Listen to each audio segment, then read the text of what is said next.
Hello everyone, welcome back to your own channel English with Mamta Kesri. So friends, how are you? I hope you all are fit and fine and your studies are going well. So friends, आज की video में हम ये जानेंगे कि UP TGT English की यदि आप तैयारी कर रहे हैं तो ग्रामर के कौन-कौन से टॉपिक हैं जो आपको बिल्कुल पढ़ना ही पढ़ना है। क्योंकि काफ़ी लोग कन्फ्यूज़ रहते हैं और ऐसे ही कोई भी बुक उठा कर के कोई भी टॉपिक जो है पढ़ना शुरू कर देते हैं और कई बार ऐसा होता है कि जो बहुत इम्पोर्टेंट टॉपिक होता है उसको हम स्किप कर देते हैं, उस पे ध्यान नहीं देते हैं और एग्ज़ाम में क्या होता है हमारा जो स्कोर होता है वो कम हो जाता है। तो आज हम जानेंगे कि कौन सा टॉपिक है जिनको आपको पढ़ना ही पढ़ना है और उससे बहुत अधिक मात्रा में क्वेश्चन एग्ज़ाम में पूछे जाते हैं। तो चलिए स्टार्ट करते हैं। फर्स्ट देखेंगे, सबसे पहला जो इम्पोर्टेंट टॉपिक आपका है वो सब्जेक्ट वर्ब एग्रीमेंट। ओके, इसके क्वेश्चन बहुत अ, अधिक बार आते हैं एग्ज़ाम में, आपने देखा होगा। ठीक है, किस तरह का सब्जेक्ट होगा तो किस तरह का वर्ब सेंटेंस में आएगा। ठीक है ना, तो क्या करना है आपको, सबसे पहले जो भी टॉपिक्स आपको बताया जा रहा है सबके कॉन्सेप्ट आपको, जो भी स्टैंडर्ड बुक आपके पास है उससे सबका आपको कॉन्सेप्ट जो है क्लियर करना है। ठीक है, और क्लियर करने के बाद सबसे ज़रूरी चीज़ होता है ग्रामर के लिए प्रैक्टिस सेट सॉल्व करना। ठीक है, topic wise practice set solve कीजिए, किसी एक सोर्स से नहीं। ठीक है, कई सोर्स से आप practice set topic wise solve कीजिए। ठीक है, कभी यूट्यूब से कर लीजिए, कभी जो आपके पास जो आपका प्रैक्टिस सेट है वहाँ से सॉल्व कीजिए। ठीक है, यदि कोचिंग का कोई प्रैक्टिस सेट ज्वाइन किया है तो उससे सॉल्व कीजिए। Topic wise practice set concept को क्लियर करते जाइए, फिर टॉपिक वाइज जो है आपका प्रैक्टिस सेट सॉल्व कीजिए। जितना ज़्यादा आप प्रैक्टिस सेट सॉल्व करेंगे आपका ग्रामर में जो है एक्यूरेसी उतनी ही बढ़ेगी।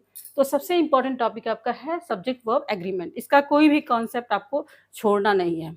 ठीक है, एक एक चीज़, किस तरह का सब्जेक्ट होगा तो किस तरह का वर्ब आएगा, किस तरह का सब्जेक्ट होगा किस तरह का वर्ब आएगा, वो देखना है और साथ साथ आपको क्या करना है, प्रैक्टिस सेट ज़्यादा से ज़्यादा सॉल्व करना है। दूसरा इंपॉर्टेंट टॉपिक आपका है प्रीपोजिशन। इसमें अक्सर लोग परेशान होते हैं क्योंकि इतनी अधिक मात्रा में प्रीपोजिशन होता है, हम कई बार सेंटेंस को देखकर कंफ्यूज हो जाते हैं कि वहाँ पे कौन सा प्रीपोजिशन यूज़ होगा।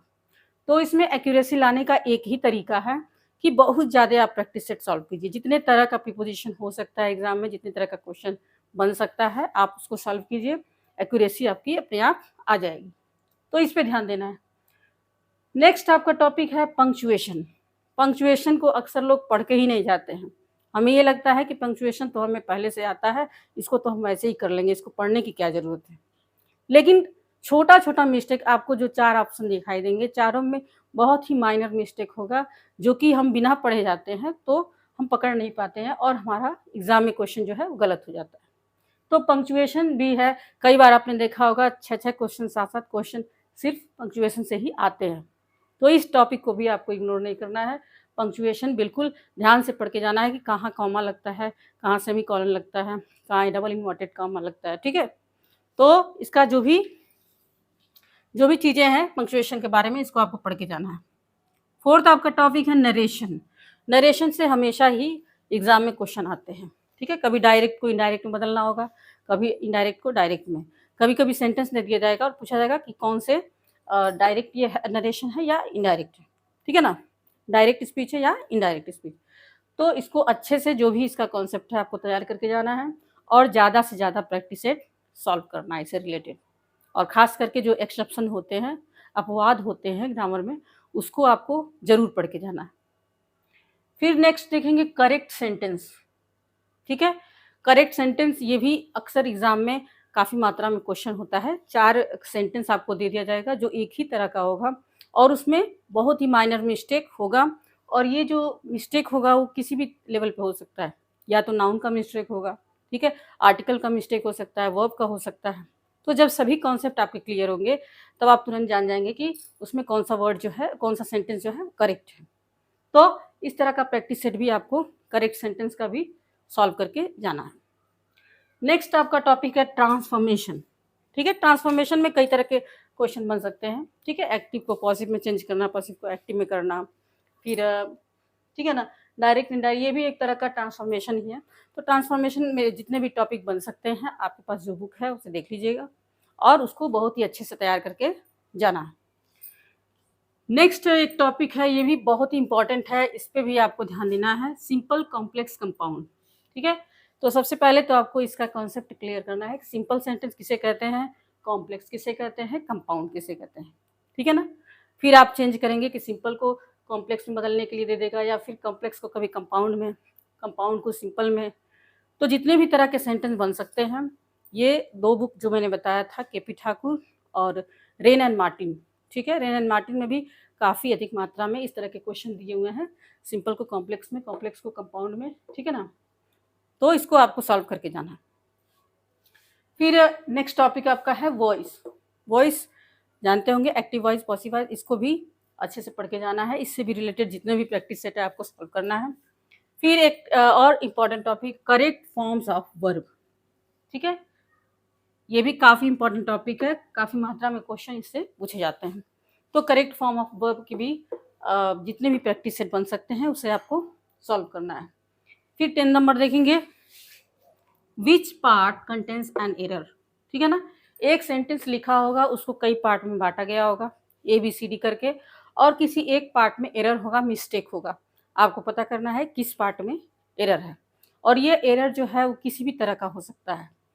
हो सकता है नाउन का एरर हो सकता है कि वर्ब का एरर हो, ठीक है, या वर्ब का जो फॉर्म है वो गलत लिखा हो सकता है एडजेक्टिव का एरर हो, तो किसी भी लेवल पे हो सकता है। इसलिए जितने भी आपके कॉन्सेप्ट है ग्रामर के, उसको आपको क्लियर होना चाहिए, ठीक है ना। तो इस तरह के क्वेश्चन पे बहुत ज़्यादा आपको ध्यान देना है।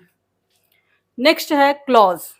क्लॉज को भी अक्सर लोग पढ़ के नहीं जाते हैं, और एग्जाम में काफ़ी मात्रा में क्वेश्चन इससे पूछा जाता है, ठीक है ना।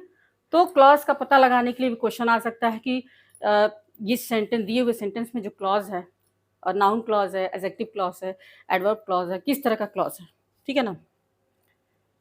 तो ये रहे कुछ इंपॉर्टेंट टॉपिक, और इसको पढ़ने के बाद आपको सबसे पहले इतने टॉपिक को ग्रामर में कवर करना है, और इसको पढ़ने के बाद प्रैक्टिस सेट सॉल्व करने के बाद जो टाइम बचता है आपके पास, उसके बाद जो नेक्स्ट टॉपिक आपका, जो भी इसके अलावा जो टॉपिक आपके छूट रहे हैं उसको पढ़ना। लेकिन सबसे ज़्यादा ध्यान, जितने भी टॉपिक्स आपको बताया गया है, सबसे ज़्यादा ध्यान आपको इस पे देना है, क्योंकि इन टॉपिक से काफ़ी मात्रा में क्वेश्चन एग्जाम में पूछे जाते हैं, ठीक है ना। तो ये गलती आपको नहीं करना है। अधिकतर लोग लिटरेचर ही पढ़ते रह जाते हैं, लास्ट तक लिटरेचर को पढ़ते हैं, और उनको ये लगता है कि ग्रामर में मेरी पकड़ पहले से है और हम उसमें अच्छा कर ले जाएंगे, ठीक है ना। लेकिन जब एग्जाम में बैठते हैं तो इसका ठीक उल्टा होता है। तो ग्रामर को भी हल्के में नहीं लेना है। इसका जितने भी टॉपिक्स आपको यहाँ बताए गए हैं, उसको एक एक रूल्स, उसका एक एक जो कॉन्सेप्ट है वो क्लियर करना है। जो भी खास करके एक्सेप्शन, जो अपवाद हैं, उनको भी देखना है। और ग्रामर के लिए बुक मैंने बताया था, केपी ठाकुर की बुक बहुत अच्छी बुक है, उसे ले लेंगे। और साथ ही साथ रेन एंड मार्टिन का जो बुक आता है उसे भी ले लेंगे, ठीक है। और उसमें जो भी प्रैक्टिस सेट दिए गए हैं, उसका एक आंसर की भी आता है, आंसर का भी एक बुक आता है, उसे भी ले लेंगे, ताकि आपको पता चल सके कि जो आप सॉल्व कर रहे हैं वो सही है या गलत है, ठीक है। तो ये रहे टॉपिक, और आई होप वीडियो ये अच्छा लगा होगा आप सभी को। तो यदि चैनल पर नया है, चैनल को सब्सक्राइब कर ले, वीडियो को लाइक करें, शेयर करें। यदि कोई भी आपका कमेंट, कोई सुझाव हो तो आप कमेंट में बता सकते हैं। तो फिर मिलते हैं नेक्स्ट वीडियो में, तब तक के लिए थैंक्स फॉर वॉचिंग।